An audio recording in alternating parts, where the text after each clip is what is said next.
वैसे कैसे आप लोग के लिए बड़े होंगे अच्छे होंगे अपना घर पे होंगे। तो कैसे मैं आप लोगों के लिए न्यू एक रिएक्शन वीडियो लेके आ चुकी हूँ। वीडियो होने वाला है खान सर की वीडियो। तो आप लोगों को पता है कितना मस्त है यार गैस। वीडियो की हेडलाइन वीडियो की टाइटल होने वाला है gas Russia Ukraine war and Moscow ship.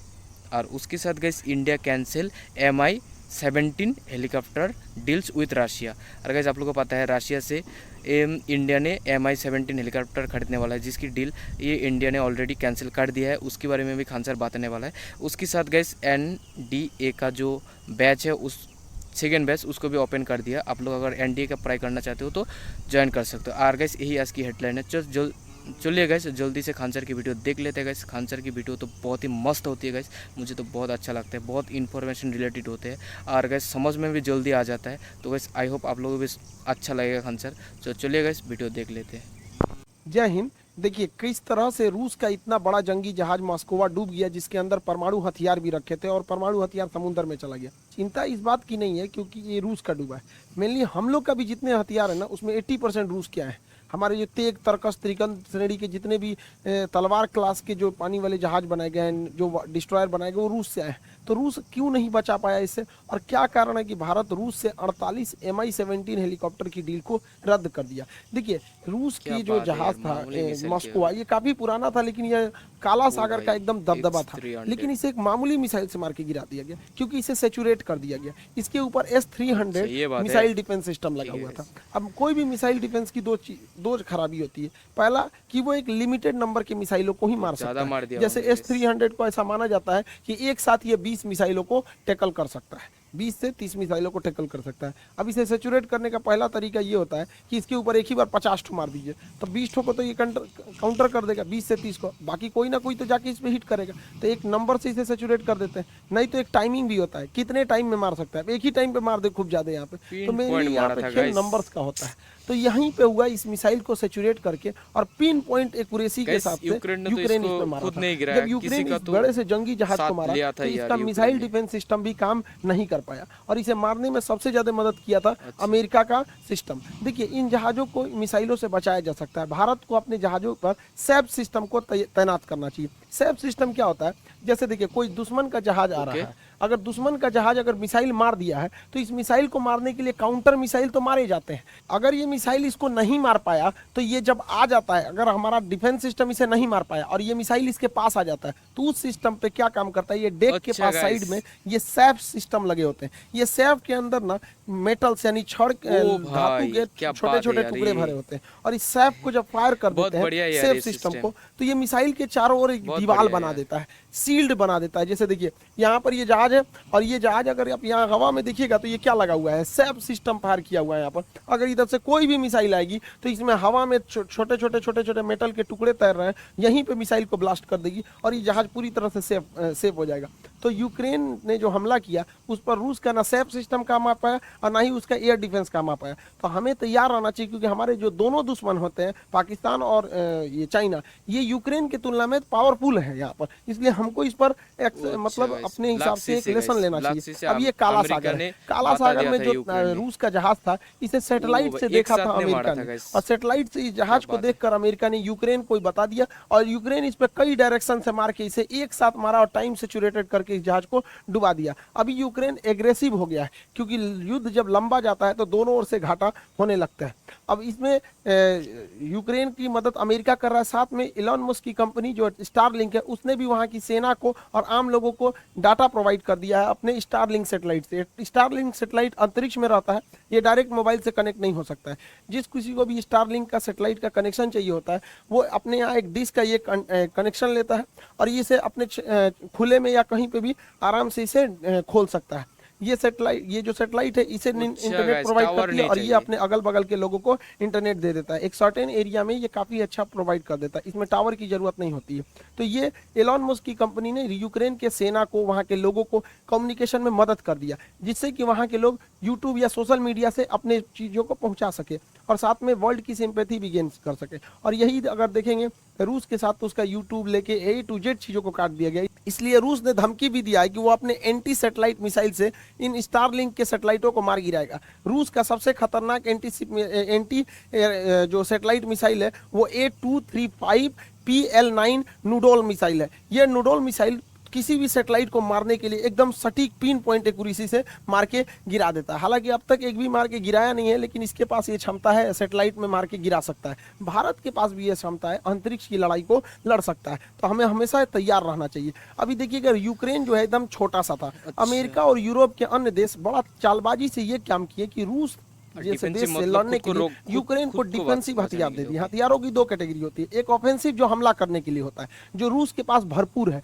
और एक डिफेंसिव जो बचने के लिए होता है। तो यूक्रेन को ऑफेंसिव न बल्कि डिफेंसिव हथियारें बहुत ज्यादा दे दी गई, जिसमें ये एंटी टैंक गाइडेड मिसाइल जो थी, आराम से इसे मैन पोर्टेबल एंटी टैंक मिसाइलें डाल दी गई। अब इसे ट्राइपोड पे रख के आराम से टारगेट लॉक करके और किसी भी टैंक को मारा जा सकता है, और टैंक वहां पे ध्वस्त हो जाता है, टैंक को ध्वस्त कर जाता है। तो अमेरिका और यूरोपीय देशों ने यूक्रेन को बहुत बड़ी मात्रा में ये सप्लाई कर दी, और इसे पहुंचाना इजी भी था। पोलैंड बॉर्डर से इसे यूक्रेन में ले आके पहुंचा दिया गया, और ये काफी छोटे होते हैं, कहीं पे भी छुप के इसे फायर किया जा सकता है। इससे रूस के टैंकों को बहुत ज्यादा क्षति पहुंची है।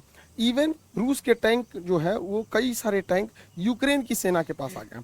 तो यूक्रेन की सेना के पास आज के समय में जितना यूक्रेन का टैंक नहीं है, उससे ज्यादा तो उन लोगों ने रूस के टैंक को पकड़ लिया है, और पूरी तरह रूस के टैंक ध्वस्त हो गए हैं। इसलिए भारत को अपने अर्जुन टैंक पर वर्क ज्यादा तेज करना चाहिए। और अर्जुन टैंक के लिए अच्छी बात यह है कि बहरीन को भारत ने अपना अर्जुन टैंक बेचना चालू भी कर दिया। ये बहुत बेहतरीन टैंक है, मेन बैटल टैंक है। भारत इसे बहरीन देश जो है उसे निर्यात भी कर दिया अर्जुन टैंक को। रूस के साथ एक और समस्या है, रूस की अर्थव्यवस्था भी गिर चुकी है, उसके पास उतने पैसे नहीं। रूस जो क्या कर रहा है, शुरुआती दौर में रूस की टैक्टिक्स यही रही थी कि वो नॉन प्रेसिजन मिसाइलों को मारा था। देखिए, प्रेसिजन गाइडेड मिसाइल उसे कहते हैं जो एकदम एक्यूरेट, उसके अंदर रडार लगा होता है, लेजर गाइडेड होती है, एक्यूरेसी से जाके वो मिसाइल मारती है। इस मिसाइलों की खासियत ये होती है कि बहुत ऊंचाई से भी मारा जा सकता है, बहुत सटीक मिसाइल मार देती है, निशाना लगा देती है, लेकिन ये काफी महंगी होती है, जिस वजह से रूस इन मिसाइलों को बचा के रखा है, और वह बिना गाइडेड मिसाइलों को अपनी जहाजों में लगा रहा है, क्योंकि ये गाइडेड प्रेसिजन गाइडेड मिसाइल काफी महंगी होती है। तो रूस के पास उतने पैसे नहीं है, इसलिए वो शुरुआती लड़ाई में अनगाइडेड मिसाइलों को गिरा रहा है। अब ये अनगाइडेड जो बम होते हैं, इन्हें गिराने के लिए नीचे आना पड़ता है, क्योंकि बहुत हाइट से अगर गिराएगा ना तो इधर उधर लग जाएगा। इसलिए देखिएगा यूक्रेन में कई बार रिहायशी इलाका में जो नॉन मिलिट्री वाला एरिया, वहां पे भी बम गिर जा रहा है, जिसका रीजन है कि नॉन प्रेसिजन गाइडेड बम गिराए जा रहे हैं। अब इस बम गिराने की सबसे बड़ी खराबी होती है कि जहाजों को नीचे आना पड़ता है, और जैसे जहाज नीचे आते हैं तो मैन पैड, ये जो जहाज, ये लॉन्चर का जैसे होता है, इसे मैन पैड बोलते हैं, ये आराम से इसे हिट कर देता है। यही वजह है कि रूस का सुखोई जैसे विमान भी और बेहतरीन एलिगेटर और एमआई जैसे हेलीकॉप्टर भी इन मैनपेड हथियारों के शिकार बन गए, और इन मैनपेड की अमेरिका ने पूरी तरह भरमार लगा दी है। अब इनके पास पैसा बचाने के लिए ये बिना गाइडेड बम गिराएंगे, जैसे नीचे आएंगे ये मैनपेड से इनको मार के गिरा देंगे। आज के वक्त में यूक्रेन के पास एंटी टैंक और मैनपेड की कोई कमी नहीं है, इसलिए रूस की वायुसेना भी अब उधर जाने से कतरा रही है। भारतीय सेना को भी मैनपेड की बहुत ज्यादा जरूरत है।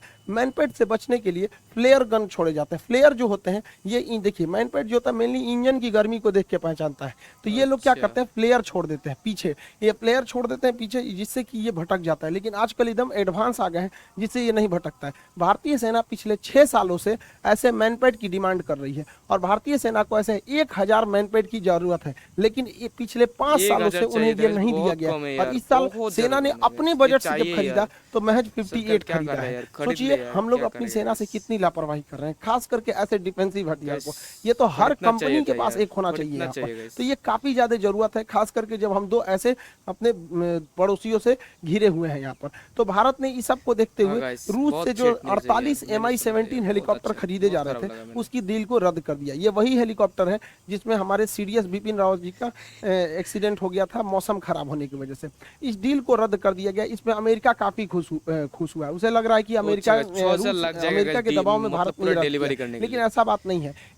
इस हेलीकॉप्टर को बनने में 6 साल का टाइम लगने वाला था, और 6 साल में मोदी जी का पूरा प्लान है मेक इन इंडिया। इसलिए 6 साल के अंदर अंदर भारत अपना खुद का मल्टी रोल हेलीकॉप्टर बना लेगा, जो MI-17 को रिप्लेस कर देगा। इसे बनने में भी 6 साल लगेंगे। तो भारत सरकार ने भी कहा कि भाई आप दीजिएगा 6 साल में, उससे अच्छा 6 साल में हम बना के रेडी कर देंगे। डिजाइन इसका अवेलेबल है, बन चुका है, बस इसके इंजन की देर है। अब इंजन फ्रांस से आएगा या फिर रूस से ही इंजन खरीदा जाएगा, तो ये देखने वाली बात है। लेकिन मेक इन इंडिया के तहत 6 से 7 साल लग जाएंगे इन हेलीकॉप्टरों को बनने में। भारत रूस और यूक्रेन विवाद में काफी सूझबूझ से कदम रख रहा है। वो ना तो रूस की ओर जा रहा है और ना ही अमेरिका की ओर और यूरोपियन को, क्योंकि भारत को हर ओर से ज्यादा जरूरत है। ये बात इसलिए सही है भारत guys। को दूसरी की लड़ाई में पड़ना ही नहीं है। अभी अच्छा। दुनिया के ज्यादातर देश अपने सामान को डंप कर रहे हैं हाँ guys, एशिया ये के मैंने लोग सुना भारत था, में, मैंने देखा और था भारत guys। से इस सामान को भेजा जा रहा है यूक्रेन में। अब इसी दौरान जापान ने आर्मी अपना का एक था सैन्य guys ये। जहाज भेज दिया और इस सैन्य फाइटर जहाज में प्लेन। मदद राशि दी गई थी, कुछ खाने पीने के सामान थे, दवाइयां थी। अब ये सैनिक सैन्य जहाज था जहाज यार। आया दिल्ली और दिल्ली से जाने के लिए रवाना हुआ यूक्रेन के लिए। भारत सरकार ने मना कर Guys, दिया हथियार कि भी हम हो किसी भी सकता है, क्या सैनिक बात है जहाज को guys? अलाउ नहीं पूरे करेंगे। इंडिया ने अब उसके इस अंदर सैनिक चेक करेगा जहाज guys भले अंदर था, घुस के। लेकिन ये इसके बात अंदर सही किया guys मानवीय मदद की गवर्नमेंट ने चीजें guys, रखी बंद गई कर थी। अब जापान इसको इस पर नहीं गुस्सा जाने हो दिया गया कि था। भारत ऐसा क्यों कर रहा है। भारत का स्पष्ट कहना था कि बहुत सारे लोग जो आम नागरिक हैं अलग अलग देशों के, वो कहाँ पहुंच जा रहे हैं, यूक्रेन पहुंच जा रहे हैं। तो क्या पता इसमें कोई जापानी जाके यूक्रेन चला जाए और वो यूक्रेन चला जाए और रूस से हमला कर दे, तो कल को रूस कहेगा कि यूक्रेन में यह आदमी जो आया है वो भारत होके आया, तो हम ऐसे बवाल में नहीं पड़ेंगे। आपको सामान पहुंचाना है नॉर्मल जहाज से पहुंचाइए, मिलिट्री जहाज से नहीं पहुंचा सकते। भारत दोनों ओर बैलेंस करके चल रहा है। अभी भारत में ये जो ब्रिटेन के प्रधानमंत्री ये आए हैं, जॉनसन बेबी, ये पहले गुजरात गया था guys। बोरिस जॉनसन, वही जॉनसन बेबी वही है इसको। जो है ये भाई। कुछ ज्यादा ही होशियार बन रहे हैं। ये भारत पर दबाव बना रहे हैं कि भारत यूक्रेन पर क्यों नहीं कुछ बोल रहा है, यूक्रेन को क्यों मरता छोड़ रहा है यहाँ पर। तो इस पर एस जयशंकर ने बहुत बढ़िया भिगा के तमाचा दिया इन लोग को। एस जयशंकर ने कहा है कि यूरोपीय देश तथा अमेरिकी देशों को बहुत अच्छे से चिंता है यूक्रेन की, लेकिन ये लोग कुछ नहीं बोलते हैं जब इन लोगों ने अफगानिस्तान को मरता हुआ छोड़ दिया था। याद कीजिए, अफगानिस्तान से लोग जहाजों से गिर गिर के भाग रहे थे। क्या अफगानिस्तान से भी मीटिंग चल रहा है guys। खराब हालत हो गई है यूक्रेन की? मैंने तो तो एस सोचा जयशंकर खत्म साहब हो ने गया बहुत guys। 2 अच्छा दिन के जवाब लिए आए दिया। थे ना ये ये लोग जॉनसन अभी बेबी। मीटिंग में आए हुए हैं। भारत 2 दिन में के एक लिए बहुत आए बड़ी थे मीटिंग बस। चल रही है राष्ट्रपति भवन में, जिसे कहते हैं रायसीना डायलॉग। उसमें एस जयशंकर साहब ने इस जॉनसन बेबी को अच्छा से समझा दिया है। बहुत सारी मल्टीनेशनल कंपनी थी जो अपना मतलब पूरा सेटअप बंद कर दिए हैं रूस में, जैसे माइक्रोसॉफ्ट ने बहुत पहले मना कर बैन कर दिया था। ये बात सही है जितनी guys। भी मोबाइल निर्माता कंपनी थी उन लोगों ने बंद कर दिया था। अभी क्या है कि रूस के अंदर जो डेली यूज की चीजें हैं उसकी भी शॉर्टेज देखी जा रही है। जो डेली यूज की मसालों की, खाने पीने की चीजों की, कॉफी की, इन सब चीजों की काफी कमी देखी जा रही है। अब इन कमियों को दूर करने के लिए भारत आगे आ रहा है और भारत के व्यापारियों को भी सोचना चाहिए कि हर काम में सरकार आगे नहीं बढ़ेगी, आप अपना आगे बढ़िए, क्योंकि आजकल वैश्वीकरण का दौर चल रहा है। एक व्यापारी दूसरे जगह आराम से कांटेक्ट कर सकता है। पकड़ने के तो उन लिए लोगों को भी जो इंटरनेशनल बिजलीमैन को तो मार्केट ऐसा में लगे हैं चाहिए उन्हें guys। जल्दी से जल्दी मार्केट को वहां शिफ्ट करना चाहिए। ये बहुत बेहतरीन मौका है, इन्हें नहीं गंवाना चाहिए। याद कीजिए, जब चाइना कोरोना फैला था तो चाइना पूरी दुनिया में पीपी किट बांट रहा था। सोच रहा पहले वही फैलाया, उसके बाद खुद भी बांटने लगा। तो ये मौका है भारतीयों के लिए रूस को ये सब चीजें पहुंचाने के लिए, ताकि रूस की अर्थव्यवस्था भी बची जा सके, रूस के लोगों का मनोबल भी बचा जा सके और हमारा व्यापार भी बहुत अच्छे से चल सके। युद्ध काफी लंबा हो जाने से ये यूरोप के लोग जो पहले डर रहे थे रूस से, अब ये रूस से डरना छोड़ दिए हैं। इसमें सबसे तेज आगे कूद रहा है पोलैंड। पोलैंड भुला गया है कि द्वितीय विश्व युद्ध में जर्मनी सबसे पहले इन्हीं को थूरा था यहाँ पर। अभी इनको भी थूर देगा रूस तो शांत हो जाएंगे यहाँ पर। देखिए, यूक्रेन को अपने लिए लड़ाई लड़ता तो समझ में आता है, सजुरा अमेरिका के चढ़ाने पे लड़ाई लड़ गया है। अब पूरी देश की अर्थव्यवस्था की ऐसी तैसी करके रख दिया यहाँ पर। तो यहाँ पर पोलैंड कह रहा है, भारत पे दबाव बना रहा है कि G20 में रूस को बाहर कर दो। अब पोलैंड खुद G20 में नहीं आता है और भारत को कह रहा है कि आप G20 में रूस को बाहर कर दो। भारत ने स्पष्ट कर दिया है कि रूस और भारत की जो दोस्ती है ये लिमिटलेस है। आप अभी कुछ दिन पहले देखे होंगे कि चीन के विदेश मंत्री आए थे और हमारे विदेश मंत्री एस जयशंकर साहब से मिले और बोरिया बिस्तर बांध के चल गए। उन्होंने कहा कि मोदी जी से भी मिलना चाहते हैं, मोदी जी टाइम नहीं है, अभी नहीं मिलेंगे। और उसी के 2 दिन बाद रूस के विदेश मंत्री आए, वो एस जयशंकर साहब से भी मिले और मोदी जी से भी मिले। मोदी जी भी भिगा के मामले में एकदम स्पेशलिस्ट हैं। आई होप आप इस डिस्प्यूट को समझ गए होंगे। और एनडीए का जो अभी एग्जाम हुआ है उसमें एक लड़का था जो एनडीए में एडमिशन लिया था, वो हमसे यही कह रहा था कि सर हमें पता है कि मेरा एनडीए में नहीं होगा, लेकिन आपकी फीस इतनी कम है कि हम एनडीए में एडमिशन ले लिए, क्योंकि आप बाकी जगह पे जाइए देहरादून, दिल्ली वगैरह में तो 40-40 हज़ार ले रहे हैं लोग। तो उसने कहा कि सर फीस बहुत कम है इसलिए हम एनडीए में एडमिशन लिए, मेरा होगा नहीं। और उस गधा का जब एग्जाम हुआ तो मिला रहा करा कि सर मेरा कंफर्म हो जाएगा, अब हमको एसएसबी की तैयारी करनी है। तो देखिए, जो भी एग्जाम्स होते हैं खास करके एनडीए वगैरह जी एग्जाम, इसमें एक खास स्ट्रेटजी चाहिए। बहुत ज्यादा पढ़ने के लिए नहीं, फौज में जाना है, कुछ स्ट्रेटजी चाहिए यहाँ पर, तो उस स्ट्रेटजी से होता है। तो अभी जितने लड़के एनडीए के लिए सीरियस है, देखिए फीस कम होने की वजह से मजाक वाले लड़के नहीं आएंगे, जो सीरियस है, जिनके एकदम इस बार ले ही लेना है जॉब, प्रशांत सर वो का लोग वीडियो इसमें भी मैं आएंगे। देखता इस हूँ बार guys। पूरी टीम रेडी है, रवि ये सर। पूरी टीम हम लोग की पूरी तरह से तैयार हो गई है। Prashant sir, Ravi sir, Priyanshu sir, आपकी कल्याणी मैम, सारे लोग एकदम पूरी तरह से इस बार एनडीए 2 को और बेहतर बनाना है यहाँ पे, ताकि बेहतरीन ढंग से रिजल्ट हो सके। प्रशांत सर मैथ के क्लास लेंगे यहाँ पर, और प्रियांशु सर इंग्लिश के पूरे क्लास लेंगे। साइंस में रवि सर और हम दोनों क्लास लेंगे यहाँ पर। कल्याणी मैम करंट अफेयर लेंगे यहाँ पर। मैथ्स जो है अलग अलग सब्जेक्ट के यहाँ पर पीके सर भी क्लास लेंगे। पूरी टीम है जो एनडीए के लिए इस बार वर्क कर रही है। जो सीरियस लड़के हैं वही लेंगे।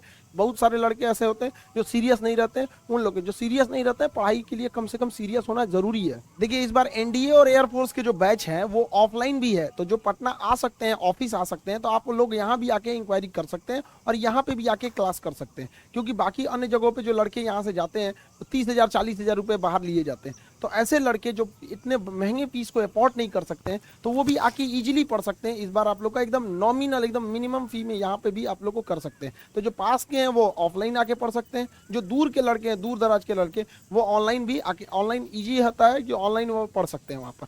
तो आप लोग को जो सुविधा है उसे लगे, उस हिसाब से आप लोग को इसको बैच को इनरोल हो जाएगा। इस बार एनडीए में काफ़ी अच्छा टाइम मिलेगा आपको, सितंबर के फर्स्ट वीक में, तो काफ़ी अच्छा टाइम है। हम लोग का पूरा टारगेट है कि जुलाई लास्ट तक हम लोग जुलाई महीने में सिलेबस खत्म कर दे और पूरा अगस्त प्रैक्टिस सेट करें, ताकि प्रैक्टिस पर ही पूरा रिजल्ट होता है। इस बार भी जो रिजल्ट जिन लड़कों का हुआ वो प्रैक्टिस पर ही ज़्यादा जोर दिए थे, तो आप इसको समझेंगे। और एयरफोर्स के रिजल्ट भी बहुत जल्दी अब ऐसा खबर आ रहा है कि आ जाने वाला है, तो एयरफोर्स का भी आपकी बैचेज आ गए हैं। एयरफोर्स, नेवी, कोस्ट गार्ड, इस सब के भी बैचेज आ गए हैं, उसके लिए भी आप लोग अब इनरोल हो सकते हैं। बिहार वाले लोग जो दरोगा का एग्जाम दिए हैं उन लोग के लिए अब फिजिकल के लिए बहुत आगे मेहनत करते रहिए, और सचिवालय वगैरह के भी बैचेज आते रहेंगे। आई होप आप इसे समझ गए होंगे। अब हम लोग नेक्स्ट वीडियो में देखेंगे कि पुतिन इतना शक्तिशाली कैसे हो गए और किस तरह से 15 देशों को मिलाकर यूएसएसआर बना, जो इतना बड़ा विशाल देश बना, और क्या कारण था 1991 में यूएसएसआर 15 देशों।